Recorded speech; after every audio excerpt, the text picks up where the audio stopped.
রাজ্য, অনেকটি রাজ্য, তারা এই দুসন্তান নীতি ইত্যাদি এগুলো পালন করে। হামদো হামারা তো পশ্চিমবঙ্গ তো 1 বছরের পর, সেখানে অন্যান্য বেশ কিছু রাজ্য, হিন্দি বলার রাজ্য, তারা হামদো হামারা তো বাকি বঙ্গাল ভেজতো, বাকি মুম্বাই ভেজতো, বাকি চেন্নাই ভেজতো, এই নীতিটা মোটামুটি চলেছে। এবং তার ফলে যেটা হয়েছে যে এখন 2026-এ যদি শেষতম দেশের একখানা জনগণনা অনুযায়ী আসল পুনর্বিন্যাস করা, যেটা বিজেপি প্ল্যান, তাহলে কিন্তু ওই হিন্দিতে নিউজিল্যান্ড, রাজস্থান, মধ্যপ্রদেশ, গুজরাট এইসব নিয়ে মোটামুটি ভারতে সরকার করে দেওয়া যায়। সমস্যাটা কোথায়?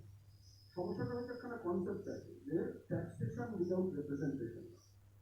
ভারতে দু ধরনের রাজ্য আছে, একটা হচ্ছে কেন্দ্র যেখান থেকে যত টাকা পড়ে তার থেকে কম ফেরত দেয়, আরেক ধরনের রাজ্য আছে কেন্দ্র যেখান থেকে যত টাকা ট্যাক্স করে তার থেকে বেশি ফেরত দেয়।